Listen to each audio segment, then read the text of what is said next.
नमस्कार, आप देख रहे हैं न्यूज़ वन इंडिया। आपके साथ मैं हूं सुरभि तिवारी। देवभूमि की शुरुआत करेंगे देहरादून की खबरों के साथ। तो त्रिवेंद्र कैबिनेट की अहम बैठक शुरू हो चुकी है। सीएम त्रिवेंद्र सिंह रावत की अध्यक्षता में ये बैठक बुलाई गई है। सचिवालय में कैबिनेट की ये बैठक इस वक्त चल रही है। तो कई अहम प्रस्ताव पर आज मुहर लग सकती है। इस बैठक के बाद हेल्थ से जुड़े कई मुद्दों पर चर्चा भी इस बैठक में की जा सकती है। कुंभ के आयोजन पर भी विचार किया जा सकता है। तो सीएम त्रिवेंद्र सिंह रावत के अध्यक्षता में ये बैठक बुलाई गई है। ये बैठक अभी जारी है और ये कहा जा रहा है कि इस बैठक में कई ऐसे मुद्दे उठाए जा सकते हैं जिससे बदलाव उत्तराखंड में संभव है। तो त्रिवेंद्र सिंह रावत के अध्यक्षता में ये बैठक बुलाई गई है।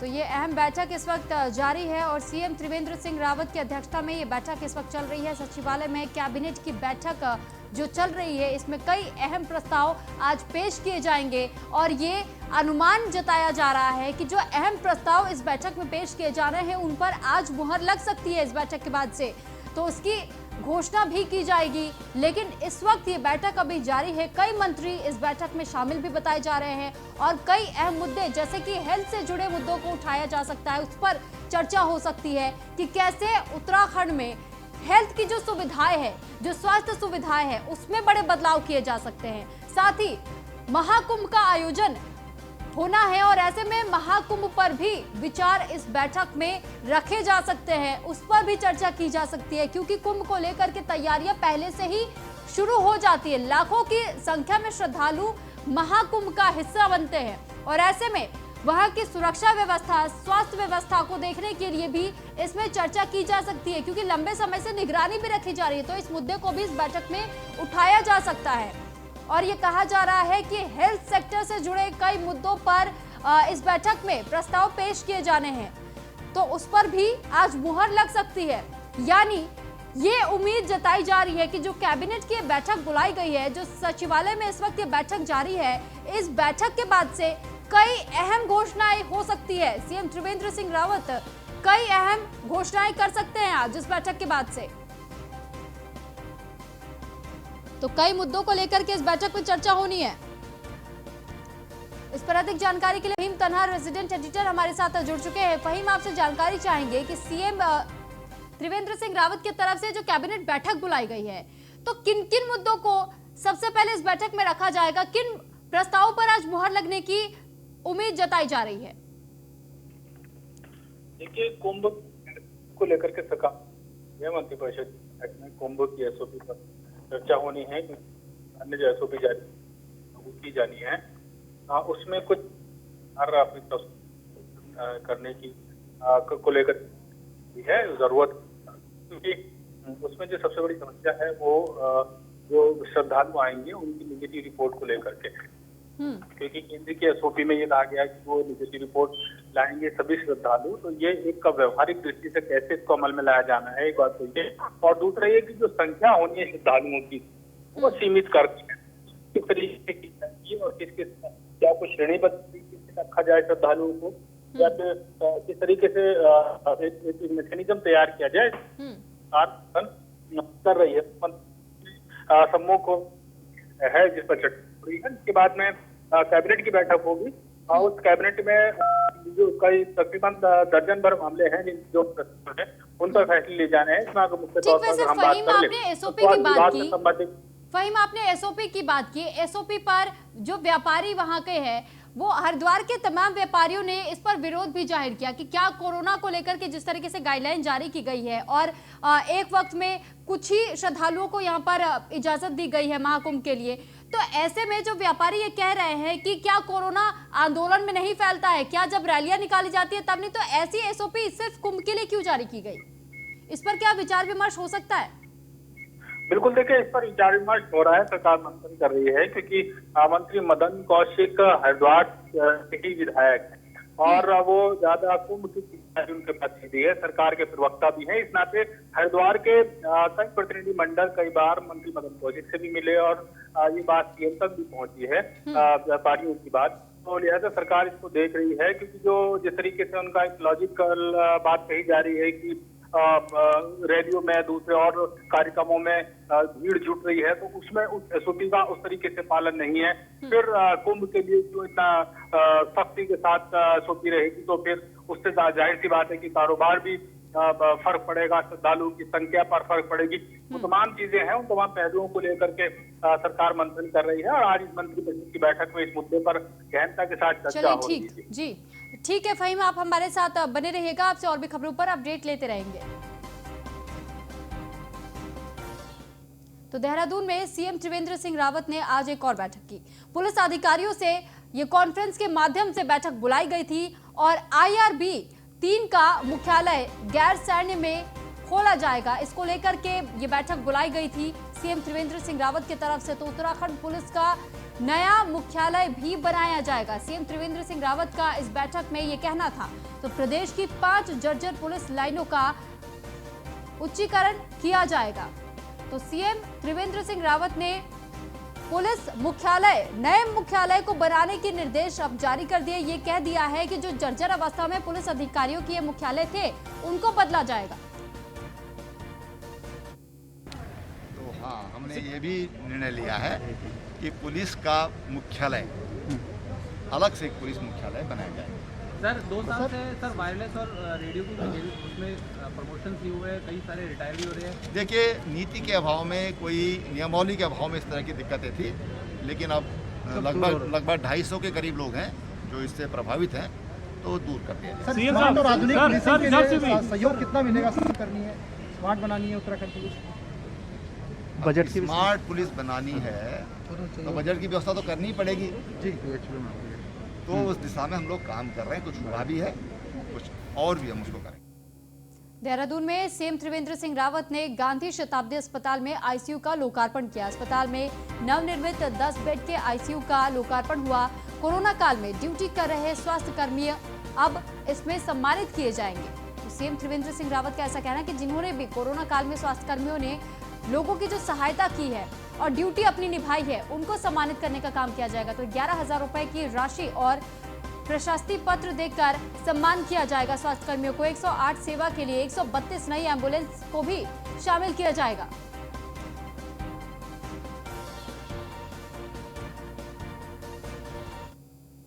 हमने स्वास्थ्य सेवाओं को बेहतर करेंगे हम, ये हमने प्रदेश की जनता से वायदा किया था। और आप देखेंगे कि अटल आयुष्मान उत्तराखंड योजना एक सार्वभौमिक योजना उत्तराखंड के लिए हमने प्रारंभ की और जिसमें अभी तक 2,30,000 से अधिक लोगों ने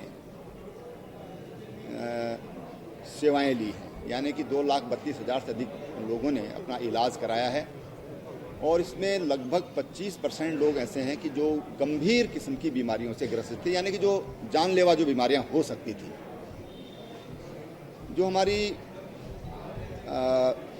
राज्य की जो दूरस्थ हमारे पर्वतीय जनपद हैं, अस्पताल हैं, वहाँ पर हमारे पास आईसीयू नहीं थे, वेंटिलेटर नहीं थे। आज सभी में वेंटिलेटर और आईसीयू की सुविधा दे दी गई है। हमने स्वास्थ्य, आपने देखा होगा माननीय वित्त मंत्री जी की स्पीच में बजट में हेल्थ को ऑलमोस्ट 137% के आसपास बढ़ोतरी मिली है, जो कि बहुत सब्सटैंशियल है। भारत सरकार लगातार हेल्थ को, आपने ये भी देखा होगा कि पिछले 1 साल में लगातार हेल्थ के एरिया में काफ़ी, चाहे मैन पावर की टर्म्स में हो, इंफ्रास्ट्रक्चर की टर्म्स में हो या फंडिंग की टर्म्स में हो, भारत सरकार और उत्तराखंड में राज्य सरकार के द्वारा काफ़ी धनराशि दी गई है। और हम लोग भी कमिटेड हैं कि हमारा जो दूरस्थ क्षेत्र में हमारे लोग हैं, उनकी हेल्थ हमारी बिल्कुल बढ़िया रहे, किसी प्रकार की समस्या यहाँ पर ना आए। ये भी आपने देखा होगा कि पिछले 1 साल में हमारे जो हेल्थ फैसिलिटीज़ हैं, हमने सब्सटैंशियली उनको काफ़ी अपग्रेड कर दिया है। कई जगह, सभी ऑलमोस्ट सारे डिस्ट्रिक्ट हॉस्पिटल्स में हमारा आईसीयू बन चुके हैं। इसी के साथ साथ हमारी ऑक्सीजन जो बेड की फैसिलिटी भी सब्सटैंशियली इनहांस हो गई है। इस पर अधिक जानकारी के लिए फहीम तनहा, रेजिडेंट एडिटर, हमारे साथ फोन लाइन पर जुड़ चुके हैं। फहीम, आपसे जानकारी चाहेंगे कि देहरादून में जिस तरीके से कोरोना काल के दौरान जो स्वास्थ्य कर्मियों ने अपनी ड्यूटी को निभाया, उन्हें सम्मानित करने की बात मुख्यमंत्री ने की है। इस पर अधिक जानकारी आपसे चाहेंगे। फहीम, क्या आपको आवाज मिल पा रही है हमारी? तो देहरादून में सीएम त्रिवेंद्र सिंह रावत ने उन स्वास्थ्य कर्मियों को सम्मानित करने के लिए कहा है जिन्होंने कोरोना काल में अपनी ड्यूटी को पूरी तरीके से निभाया है, तो उन्हें सम्मानित करने के लिए कहा है। साथ ही उन्हें पुरस्कृत करने के साथ 11,000 रुपए जो पुरस्कार के तौर पर इन्हें दिया जाएगा और साथ ही एक पत्र भी उन्हें दिया जाएगा। तो 108 सेवा की जो एम्बुलेंस लगाई जाती है उसे भी इस सम्मान के लिए शामिल किया जा रहा है।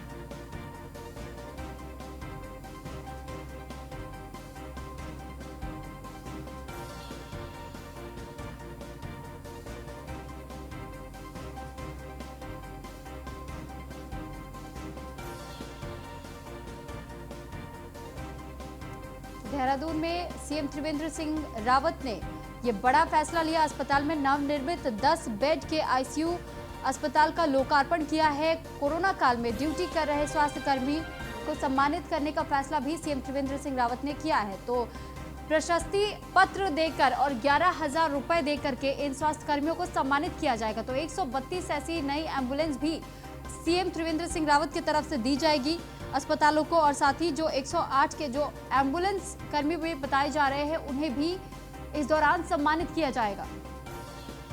तो गांधी शताब्दी अस्पताल में आईसीयू बेड का लोकार्पण करने के लिए सीएम त्रिवेंद्र सिंह रावत पहुंचे हुए थे। तो 10 बेड के आईसीयू का लोकार्पण किया है सीएम त्रिवेंद्र सिंह रावत ने।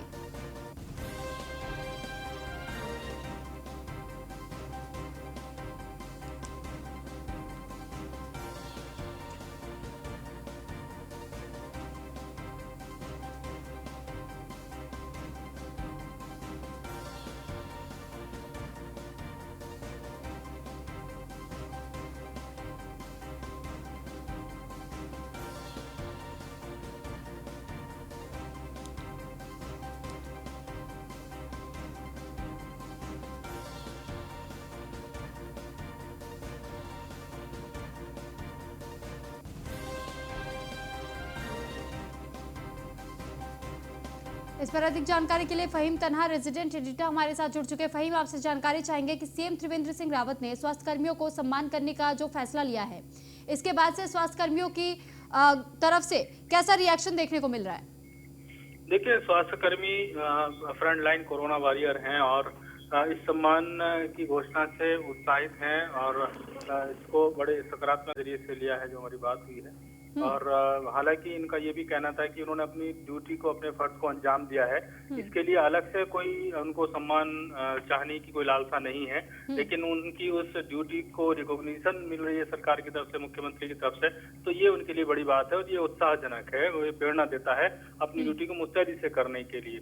और मुख्यमंत्री ने घोषणा की है इसका दूसरे न सिर्फ कोरोना वॉरियर्स फ्रंट लाइन बल्कि दूसरे लोग समाज में भी इसको एक सकारात्मक पहल के तौर पर, सकारात्मक घोषणा के तौर पर देख रहे हैं। और ये निश्चित रूप से जब ये सम्मान अभी तो घोषणा की है, सम्मान समारोह होगा तो इसका और व्यापक स्तर पर असर जाएगा और लोगों में अपनी ड्यूटी को इस कोरोना काल में अच्छे से और आगे करने के लिए प्रेरणा मिलेगी और जो ड्यूटी जिस तरीके से निभाई है उस पर संतोष भी मिलेगा। तो जाहिर सी बात है कि इस तरह की ड्यूटी को एक रिकॉग्निशन मिलती है सरकार की तरफ से, सीएम की तरफ से, तो ये कहीं ना कहीं उत्साहजनक होता है।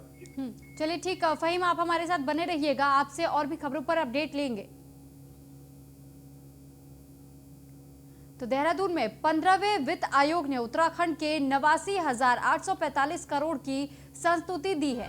सीएम त्रिवेंद्र रावत ने आयोग के सभी सदस्यों का आभार व्यक्त किया। उत्तराखंड को विकास योजनाएं संचालित करने में काफी मदद मिलेगी। राज्य को पीएम और केंद्र सरकार का सदैव सहयोग मिलता रहा है। राशि मिलने से सड़क से वंचित गांवों को सड़क से जोड़ा जाएगा, सीएम त्रिवेंद्र सिंह रावत का ऐसा कहना, और राज्य में आपदा प्रबंधन को और मजबूत करने में सहायता मिलेगी। तो इस पर अधिक जानकारी के लिए फहीम तन्हा रेजिडेंट एडिटर हमारे साथ बने हुए। फहीम, आपसे जानकारी चाहेंगे कि 15वें वित्त आयोग ने उत्तराखंड को जो 89,845 करोड़ की जो राशि दी है, इसके बाद से कितना बदलाव कार्य, कितना विकास कार्य और की जाने की संभावना जाहिर की जा रही है? देखिए, ये देने वाली इस बजट की की गई है और अगले 5 वर्षों तक इस राशि का अलग अलग मद में राज्य सरकार को लाभ मिलेगा केंद्र की तरफ से। और ये अगर जो सवाल विकास के नजरिए से है तो ये काफी महत्वपूर्ण है। और जिस तरीके से हम इस राशि में देख रहे हैं अगर वो सेक्टर मुख्य तौर पर है, इसमें कुछ बिजली करोड़ का जो राज्य का हिस्सा है वो है 47,234 करोड़ रुपया, और जो रेवेन्यू डेफिसिट होता है राज्य सरकार को, उसकी ग्रांट के रूप में है भारत सरकार से आयोग ने इसकी संशोधित की है, ये 28,143 करोड़ रुपए है। तो ये एक बड़ी बात है, बड़ी राशि होगी आने वाले दिनों में विकास के नजरिए से, और ये इसलिए बहुत अहम हो जाता है क्योंकि उत्तराखंड राज्य के एक छोटा पर्वतीय राज्य है और इसमें 71% हमारे यहाँ जो है वन क्षेत्र है जिसमें सिविल कार्य नहीं किए जा सकते हैं, चाहे विकास की योजनाएं है चाहे आबादी विस्तारीकरण है। तो ऐसे में बाउंडेशन होती है और ऐसे में एनजीटी के कई नियमों का पालन करना होता है। तो जो संसाधन है राज्य के उत्तराखंड के अपने, उनको उपयोग करने में दिक्कतें होती हैं। तो वो संसाधन आपको विस्तार के लिए भारत देश के लिए संजोग कठिन होते हैं। तो ऐसे में राज्य के आर्थिक संसाधन इससे बढ़ेंगे और जाहिर सी बात है जहाँ तक जो आपने विकास योजनाओं की बात की, निश्चित तौर पर आगे बढ़ेंगी। इसलिए ये बड़ी एक उत्तराखंड के लिए बड़ी उम्मीद है और बड़ी राशि मिलेगी, निश्चित के काम आएगी, इसमें कोई दो राय नहीं। चलिए ठीक, बहुत शुक्रिया फहीम आपका तमाम जानकारी हम तक पहुंचाने के लिए। देहरादून में चमोली की दुर्मी ताल को जल्द पहचान मिलेगी।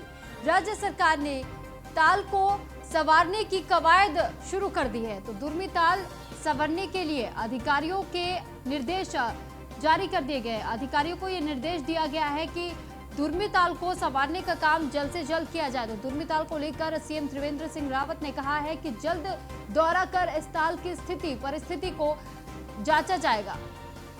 तो जल्द ही इस ताल को जीवित करने के लिए काम शुरू किया जाएगा। सीएम त्रिवेंद्र सिंह रावत का ऐसा कहना है और इसे जल्द ही पहचान मिलने की उम्मीद जताई जा रही है। तो चमोली के दुर्मी ताल को जल्द संवारने की कवायद अब तेज हो गई है। राज्य सरकार ने इस बात की घोषणा की है और अधिकारियों को यह निर्देश जारी किया है कि जल्द ही इसे संवारा जाए। दुर्मी ताल को लेकर सीएम त्रिवेंद्र सिंह रावत ने कहा है कि जल्द दौरा कर इस ताल की परिस्थिति की जांच करूंगा।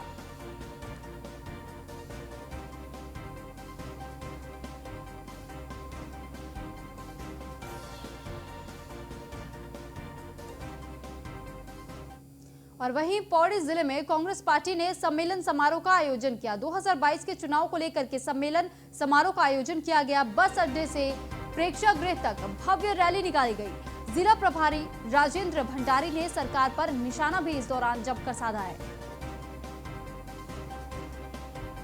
2022 के जो विधानसभा चुनाव होने हैं, इसी के तहत पौड़ी में कांग्रेस की तरफ से रैली निकाली गई। जिला प्रभारी राजेंद्र भंडारी ने जमकर सरकार पर निशाना भी साधा है। तो पार्टी की तरफ से एक सम्मेलन समारोह का आयोजन किया गया था। है कि मैं इस बात से सहमत नहीं हूं कि कोई घमासान हुआ।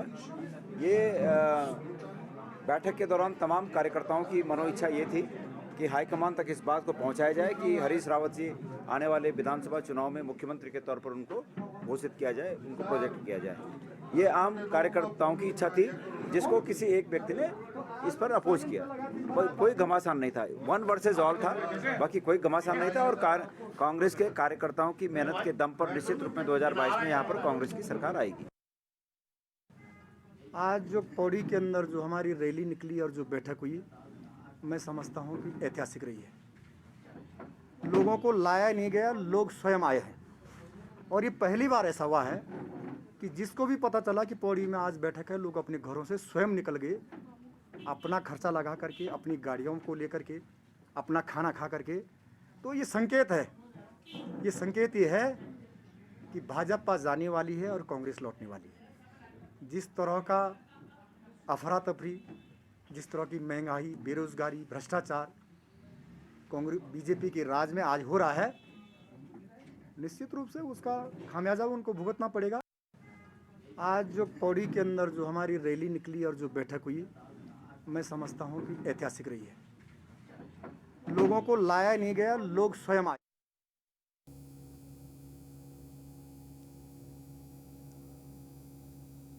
तो डोईवाला कांग्रेस कार्यकर्ताओं ने बीजेपी सरकार का पुतला फूका। बढ़ती महंगाई और कृषि कानून के खिलाफ की जोरदार नारेबाजी। अन्नदाता परेशान है, उनका उत्पीड़न किया जा रहा है।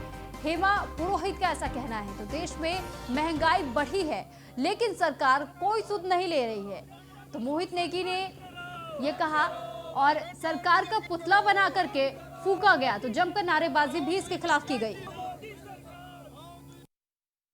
और जो किसान हमारे जो कानून वापस की मांग कर रहे हैं और लगभग 3 महीने से दिल्ली की सीमाओं पर पड़े हैं, 70 से 80 शहादतें उसमें हो गई हैं। उनकी समस्याओं को देखते हुए आज हमने कांग्रेस के लोगों ने यहाँ पे सरकार का पुतला फूकने का कार्यक्रम रखा है। और तो फिलहाल इस देवभूमि में इतना ही। आप बने रहिए न्यूज़ 1 इंडिया के साथ। नमस्कार।